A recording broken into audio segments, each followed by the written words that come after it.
There was lots of battles and fights happening. Representative McGovern here, Democrat, was speaking about why there's so many shaky knees and people that are afraid of seeing this go down. I mean, do you support the Massey counter resolution, yes or no? We're already doing it. And let me say, Mr. The discharge petition does not have the force of law. We've already subpoenaed. You can begin And by look, saying no, and I'll let you. No, look, Mr. McGovern, it's very and you can answer. disappointing that you're trying to politicize this. It's a yes or no question. It's not a trick question. I mean, do you think? We've already done what the discharge petition's Do asking. you think the resolution saying to keep doing what you were doing is better than a bill that can become law? The bill has no force of law. It has no force of the law. Yeah. You're just trying to do a political stunt. But do you think the resolution saying to keep doing what you were doing is better than a bill that can become law, which would require the release of all the files? It doesn't have the force of the law. It's just a political stunt. You know, you could vote for it, and then if he decides to veto it, you could override the veto. You're telling us that you're going to release some of the files tonight. If I heard Mr. Garcia correctly, 97% of which is already out in public. So we get 3% that's new. I don't know what it's going to say. But I just don't understand what the big deal is. Why can't the administration just release the files? You can do the investigation, but just release all the files. You know, Trump and the people he put in charge of the FBI and the DOJ promised that they would. And it's just kind of strange that they haven't done so yet. I mean, don't you think? I mean, we just want to know, what are they trying to hide? Why is this such a difficult thing for them to do? Who was the President of the United States when Mr. Epstein died in custody? I would assume it would have been Trump. Yeah. I think what's going on here today is the Republicans are terrified. And I think we all know why. And that is because the president doesn't want to release all the files. There's been enough pressure now. Enough people are talking about it now, from both sides of the aisle, very forcefully, very directly, so where you really can't challenge why or what it is that they're saying and why that they're doing it. But you can see why folks are not about this, why they want to keep the status quo going in this. James Comer, if you guys remember, I did tons of videos on James Comer for the last year and a half of Joe Biden's administration, where he was investigating, he was looking for links and ties and international things and all these business dealings with Joe and his son Hunter and all of this. It was pretty constant. He doesn't have enough investigative skills or curiosity to want to go further than that. Just understand who the bad guys are, because they're telling you. I'm not telling you. They're showing who they are. Matter of fact, one of them is also Tim Burchett. Tim Burchett was one of the folks that came out of these and was saying these victims have to get some kind of accountability. These ladies were mistreated, of course, by Epstein and Maxwell, but also mistreated by our government. We got to rethink the whole files thing. Apparently, there's some files that they don't want out. I think we're going to get to the right spot where we can release everything that needs to be released. Manu Raja pointed out that now, as of Tuesday, Tim Burchett told him that it's a moot point now to move ahead with Massey and his plan compelling the release of these documents. He had been a supporter of it, but he's now Massey needs those last 5, which now as of today is down to last 2 that he needs. Man, I'm telling you, bro, Tim Burchett is one of those guys. Dadgummit and dadgum and dadgum. You notice he's been saying dadgummit a lot more lately because he's trying to have this hokey, like, personal hometown feel when nobody cares. In fact, it makes you look worse that now dadgummit is every other word that you say when you still keep flip-flopping on this one issue wherever you think it's going to be politically helpful to you. Thomas Massey also thanked some of the Republican women that signed on, as you guys may have seen, Marjorie Taylor Greene, Lauren Boebert, and Nancy Mace. And so speaking of Nancy Mace, this was the scene before the oversight hearing was over with 6 of those victims.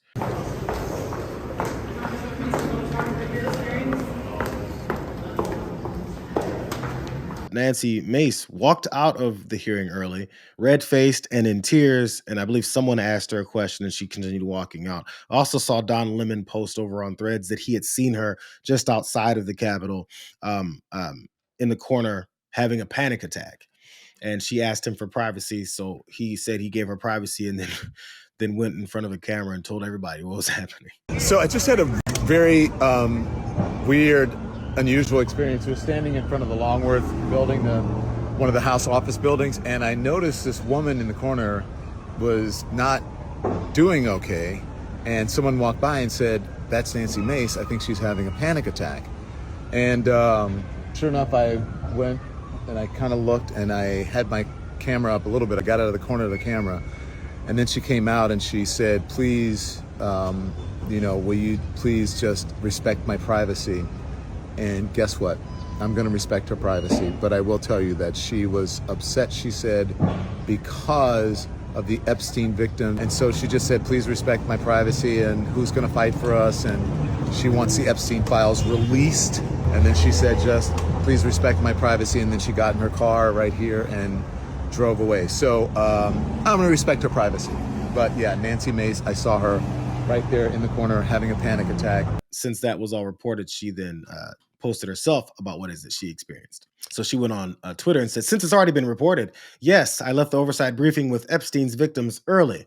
As a recent survivor, not 2 years in, I had a very difficult time listening to their stories. Full-blown panic attacks, sweating, hyperventilating, shaking. I can't breathe." She says, "I feel the immense pain of how hard all victims are fighting for themselves because we know absolutely no one will fight for us." And she finished by saying, "God bless all survivors." So you could imagine some of the folks in response to that said, "You need to stop making this about yourself." And then others also pointed out that she's a full-throated supporter of Donald Trump. And after we've seen some of the things that he said, the victims of his own that came forward, the judgments and rulings that were adjudicated against him, they wondered why she's just now seeing it. I understand questioning the legitimacy or the credibility of Nancy Mace, considering she's been all over the place. She was a maverick at one point. She was against Donald Trump before she was then for him. She's been all about promoting herself for political purposes for a while now. So I totally get it. I'm gonna let her be a part of signing on to this. That we can still dislike Nancy Mace and her performative nature. I don't know if that was performative. It doesn't matter to me. She is a victim. She's talked about that for years. So, in being a part of supporting this, as long as she's supporting it, bro, that's the main purpose here, because there's tons of unknown, non-famous, unelected, quiet victims that feel like they're never going to get justice. Again, even beyond the Epstein story. Doesn't mean that she's not going to go back and grovel to Donald Trump the next day. Oh, I want to get this first. During that presser today, where 10 of the Epstein victims spoke there and were accompanied by Ro Khanna, Thomas Massey, Marjorie Taylor Greene, and others, there was a couple of loud noises over the top.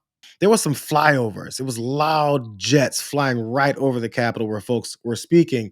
And this was reported the day before. Those loud noises I was expecting for the entire time because of this tweet from Sunday Girl.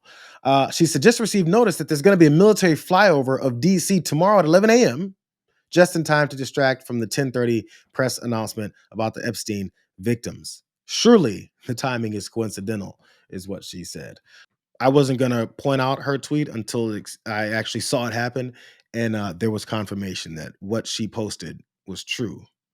There was a military flyover. When it had already happened, this woman abused children.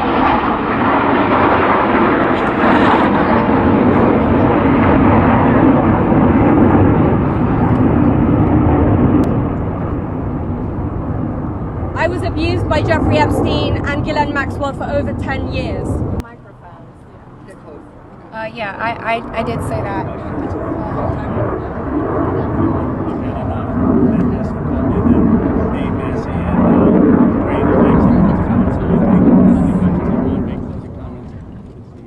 My first trip to the Palm Beach residence, I drove there from the airport with Ghislaine Maxwell, and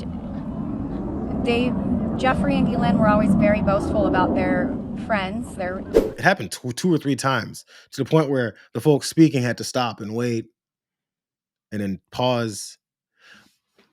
But if that was the plan, if that was part of the Trump administration Epstein group strategic plan, that they've carried out now further with that stupid plan, how would that keep them from talking? They spoke for an hour and a half. So you fly over 2 or 3 times and take up what, a minute and a half of the time, maybe 2 minutes, and then they continue on. If nothing else, it allows people like this to point out what it is that they were planning as they saw it happen. And then we see that you're doing that, which feeds into more of people's need to wonder, why are you so hell-bent on not allowing folks to speak? Today, they did a flyover of the Capitol. That flyover, I believe, was scheduled after this press conference was announced. And I think if I don't know that they did that on purpose, but if they did, that would be highly disrespectful. There will be no limit to the weapons of mass distraction that the White House will apply to try to make this go away.